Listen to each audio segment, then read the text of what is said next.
spoke of paradise like it was an island in the distance.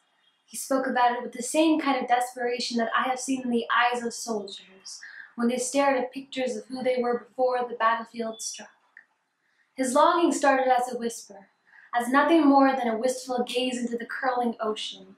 Then it grew, like a tidal wave racing towards the shore, and I think he even etched this idea of his paradise behind his eyeballs, so that every sight was stained with his obsession, so that all he ever saw was the possibility of his paradise. If I would have known of how he loved that paradise, I would have told him how he was wrong. How there was no paradise across the ocean. How these days he's my sun and I'm a planet, forever caught in his gravity. But instead, it's most unfortunate that I seem to have been sewed together from the threads of oblivion, head full of the solar system to which I was a center. Maybe if I took a moment to read the lines on his skin, I would have found what he etched there. His wrists were the map of this paradise. Maybe if I had taken the moment to really listen to his words instead of dismissing them as the regular complaints of a wannabe, depressed artist, I would have stopped him from building this idea of his paradise.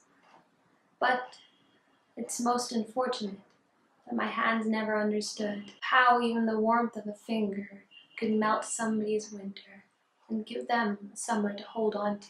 And so I let him be. I let him build his paradise. It's most unfortunate that although there exists no airplanes, no ships, no boats, no buses, cars, or even roads that could lead you to his beloved paradise, people still find ways to go. He still found a way to go. Initially, I was bewildered, unable to ever recall his boat. I began to remember of the times where wooden splints embedded the tips of his fingers, and how many scars his constructions had left behind as he built a boat to his paradise. You know, I met him the day before he sailed. I said no goodbyes.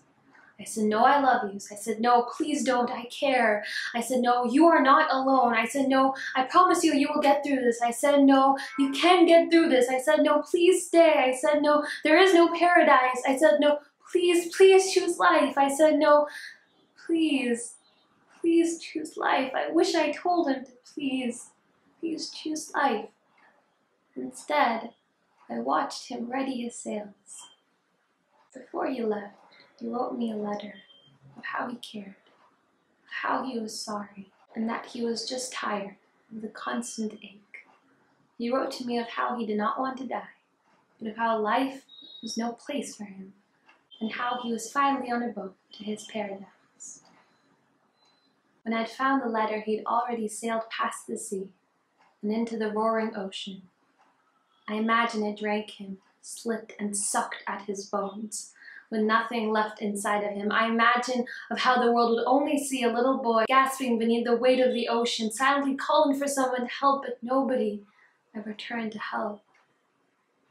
How tragic it is that it was his mother who found the wooden boat washed ashore, cold and tattered, choking with the weight of water, with no little boy in its hold. Poor woman. Her baby boy lost, gone forever, and she hasn't been the same since. And me? I was left wondering if he found that paradise he dreamed of, if building his boat was worth the aftermath, if it was worth all the tears, the anger, the pain, the wondering, all the wondering of if I could have saved you, stopped you from building that boat, if I could have wiped the tears from your eyes, plucked the wooden splints from your fingers and told you there is no paradise. I'm left wondering if maybe I helped you build the boat, if I gave you a piece of wood and I never even understood that I did it, if I at least tried to wipe the print of paradise from your eyes. Nowadays, I think I'm beginning to see your paradise. And sometimes I find myself holding the blueprints of a boat to paradise, or etching the maps of paradise onto my wrists and into the muscled box of my heart. And I'm left wondering if the boy who sailed for paradise knew what I was about to do. If he would have been proud of me. If he would have felt this anger I feel now. And I'm left wondering why I'm stuck in a bleak world that lost him. I'm left wondering, have I become a sailor who's looking for paradise too?